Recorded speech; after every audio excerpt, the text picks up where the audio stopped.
Salut à tous, on se retrouve aujourd'hui pour parler du Paris Saint-Germain ce jeudi 22 juin et on commence tout d'abord avec le coach actuel Christophe Galtier parce qu'il est toujours sous contrat du côté de Paris et Galtier les gars pourrait prendre une année sabbatique la saison prochaine, en gros une année où il n'entraîne pas parce qu'il devrait être licencié, on attend encore l'officialisation, on est quand même le 22, j'ai l'impression que tous les jours je dis ça, on attend, puis pour l'instant il n'y a encore toujours rien d'officiel, bref. Ça va l'être très prochainement, on l'espère. Et il pourrait prendre aucun club la saison prochaine, c'est-à-dire qu'il pourrait faire une année de vacances. Christophe Galtier, voilà des nouvelles bien sûr concernant le coach actuel du Paris Saint-Germain. Mais bon, on sait qu'il va être remplacé par Luis Enrique. Et Luis Enrique noue déjà des contacts réguliers avec les membres de l'effectif du PSG. Une manière de commencer à anticiper la préparation estivale, bien sûr. Donc même si c'est pas encore officiel, parce que j'ai dit il faut faire les choses dans l'ordre déjà, virer Galtier avant d'officialiser l'arrivée bien sûr de Luis Enrique, mais bien sûr il a déjà des contacts tout simplement avec la direction, peut-être avec quelques joueurs.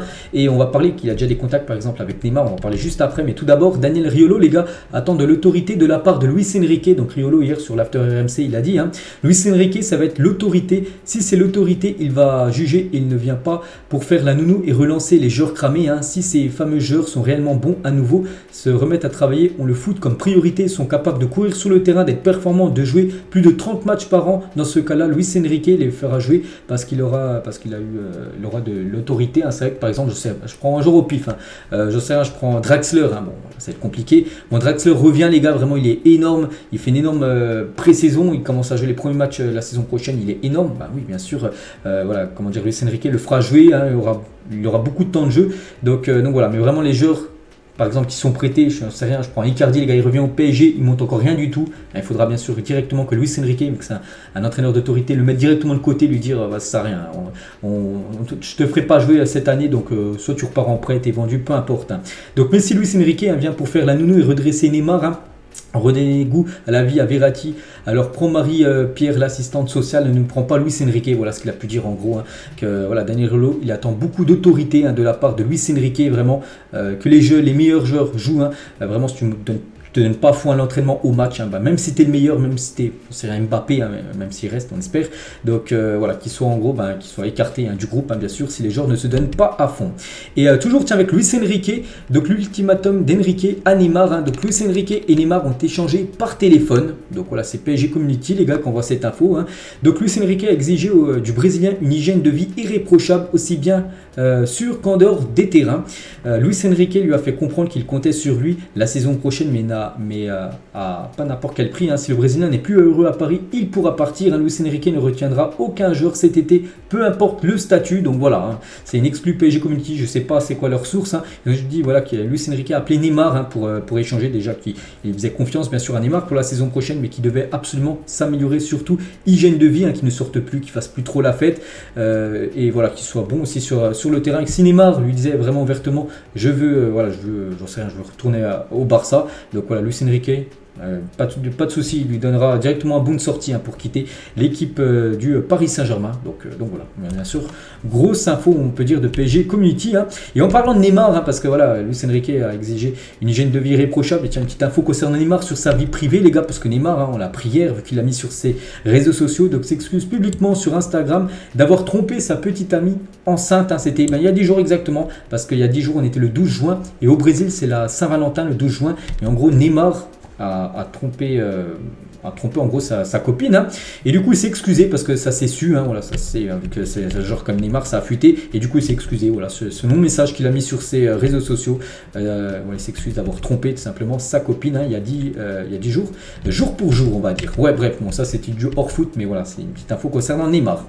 On va parler, les gars, d'une rumeur, Marcus Thuram, qui a souvent été lié du côté du Paris Saint-Germain. La rumeur se refroidit, on peut dire, parce que Thuram est à un pas de l'AC Milan. Donc s'il va à l'AC Milan, il ne viendra pas au PSG. Un contrat de 5 ans est déjà prêt, avec un salaire faisant de lui l'un des joueurs les mieux payés du club du côté de Milan. Une accélération est attendue dans les prochaines 48 heures. Donc voilà, Marcus Thuram, les gars, du coup il ne devrait pas aller du côté du Paris Saint-Germain, à part bien sûr c'est un coup de théâtre. La même chose pour le jeune Arda Güler, lui aussi un joueur que j'avais dit il y a quelques jours, les gars, que le PSG avait en vue. Lui aussi devrait s'engager à l'AC Milan. Donc les discussions s'accélèrent entre les différentes parties. Le joueur a été proposé au PSG, tout ça, mais voilà. Du coup, il ne viendra pas. Arda Güler. Donc là aussi, notre piste en gros qui s'efface, on va dire, un côté Paris Saint-Germain. Concernant Bernardo Silva, donc là c'est sérieux parce que Silva, on sait que beaucoup de supporters, voilà, tout le monde veut, on va dire Silva, du côté de Paris.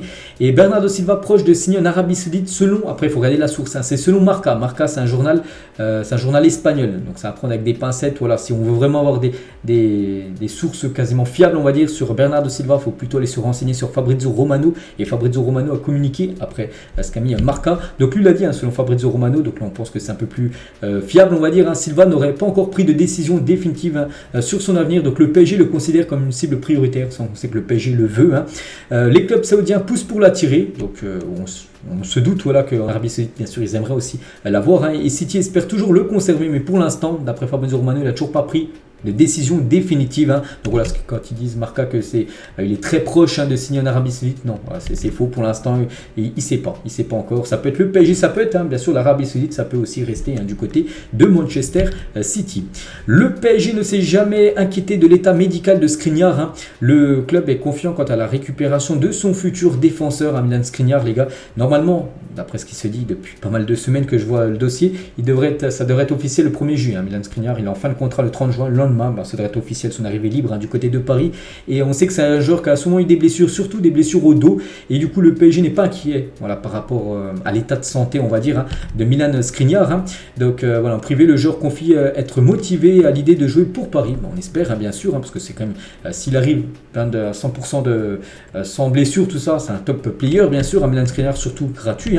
Et pour vous dire aussi qu'il a fait encore, enfin qu'il est peut-être apte actuellement, parce que Skriniar a joué donc c'était avant-hier l'intégralité du match, c'était mardi soir avec la Slovaquie contre le Liechtenstein où son équipe s'est imposée 1-0. Il avait déjà joué le match avant, il y a quelques jours avant. Puis mardi soir aussi, il a joué les 90 minutes de jeu. Donc s'il était blessé au dos, s'il avait une gêne, il n'aurait pas pu jouer ces deux rencontres. Donc voilà, ce joueur devrait être parisien, on va dire, d'ici la semaine prochaine, le 1er juillet prochain. On va parler de Xavi Simons, l'hypothèse d'un retour de Xavi Simons au PSG. C'est jouable en gros, donc la clause de rachat de Xavi Simons par le PSG est seulement de 6 millions d'euros. C'est pas cher, parce que le PSG, quand il avait vendu, s'il l'avait vendu, ils avaient mis une clause au PSV, en gros une clause de rachat en gros de 6 millions d'euros. Donc voilà, pour le PSG, 6 millions, c'est pas cher, surtout pour Xavi Simons, surtout au vu de la saison qu'il vient de faire. Il a terminé comme meilleur buteur du championnat néerlandais. Donc elle est applicable uniquement durant le mois de juillet. C'est pour ça que le PSG ne peut pas l'acheter par exemple maintenant. On va dire début juillet, c'est ok jusqu'au 31 juillet. Après août, elle ne marche plus cette clause. Donc après, bien sûr, il faut que la décision finale appartient toujours au joueur. Parce que le PSG pour l'instant serait ok, parce que 6 millions d'euros le fait revenir. Le PSV aimerait le conserver. Maintenant, ça sera au joueur de trancher. Donc on pense tout simplement déjà, je pense, même si ce n'est pas été dit, qu'il veut déjà savoir si ça sera qui le coach du PSG. Déjà prendre sa décision, et si par exemple c'est Luis Enrique, le coach qui devra arriver, donc il aura certainement une conversation avec Luis Enrique pour voir si Luis Enrique le compte dans ses plans ou pas. N'oubliez pas que Luis Enrique fait souvent confiance aux jeunes, c'est un jeune joueur, donc ça peut être bon, on peut dire, pour le retour de Xavi Simons. Concernant Victor Osimhen à Naples, Naples ils abusent un peu, dernier coup c'était 150 et maintenant d'après le journal Le Parisien ils en demandent 180 millions d'euros. Bon, il ne faut peut-être pas non plus abuser, c'est vrai que ça reste un très bon joueur. Bon, il y a pas mal d'équipes intéressées, Paris, Chelsea, United et le Bayern. Donc voilà, le PSG, on sait, il leur faut un numéro 9. On pense à Harry Kane et aussi Victor Osimhen qui est ciblé. Donc voilà, le PSG dispose d'une belle enveloppe pour ce mercato, mais refuse de tout claquer sur Osimhen. Pour moi, ça fait comme cher, 180. Je sais pas ce que vous en pensez. N'oubliez pas que ce joueur avait été acheté 80 millions d'euros il y a à peu près 3 ou 4 ans à Lille. Là, bien sûr, c'est vrai qu'il a pris de la valeur, mais voilà, 180, je trouve comme que c'est cher. 110, 120, je trouve que c'est son prix. 180, je trouve que ça fait trop cher pour Victor Osimhen. Concernant Wijnaldum, il y a un tweet de la source parisienne. Si le PSG veut me garder, je reste. C'est Wijnaldum qui a dit ça à l'équipe. Donc voilà, concernant Wijnaldum aussi, le PSG va devoir régler, on va dire, son dossier parce que ce joueur est prêté à l'AS Roma. Et l'AS Roma, je crois qu'actuellement, ils ne veulent pas le conserver.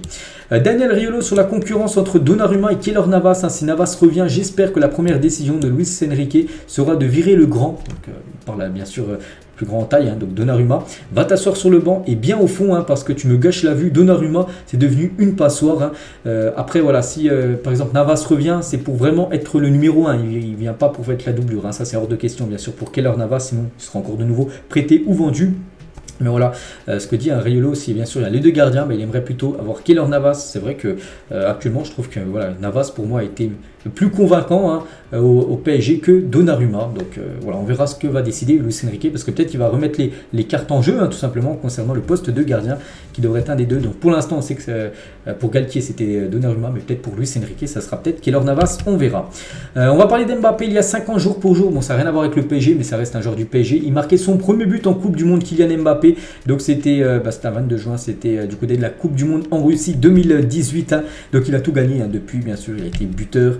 Il a même gagné ce trophée. Il a même marqué aussi un triplé en Coupe du Monde. En finale, je vous parle de Coupe du Monde, c'était quelques mois malheureusement perdu par l'équipe de France. À chaque fois qu'il a joué les Coupes du Monde, à chaque fois il a atteint quand même les finales, Kylian Mbappé. Et actuellement en vacances, Kylian, des vacances méritées. Voilà pour Kylian Mbappé, je ne sais pas où il va partir. Donc pour lui, retour normalement aux alentours du 20 juillet à peu près pour la pré-saison. Après, est-ce que ça sera à Paris ou ailleurs? Ça, pour l'instant, personne peut le dire. Et toujours avec Kylian, un petit rappel aussi, fini deuxième meilleur buteur cette saison. Club plus sélection, donc Mbappé 54, il y a seulement Haaland qui a 56. On peut voir comme le sacré creux de Mbappé Haaland, les deux 54, 56. Après, tu descends à 40 avec Harry Kane, qui est un attaquant pisté par l'équipe du Paris Saint-Germain. On va parler de Chikamboun, donc 17 ans, milieu de l'équipe junior du PSG, va quitter le PSG qui ne compte pas sur lui et signer son premier contrat professionnel à l'Olympique de Marseille. Il passe du PSG à l'OM. Donc Marseille devrait, signer aussi des autres joueurs, mais bon, voilà, ce joueur du PSG, ce jeune joueur du PSG devrait signer du côté, on va dire, de l'Olympique de Marseille. On finit les gars cet épisode avec la LFP qui dévoilera le calendrier de la saison prochaine en Ligue 1 à la fin du mois de juin. Donc là on est le 22, donc d'ici j'en sais rien, la semaine prochaine les gars, on connaîtra toutes les rencontres du Paris Saint-Germain pour la saison prochaine. On finit sur ça, j'espère que ça vous a plu. On se retrouve demain vendredi pour le prochain numéro. À demain.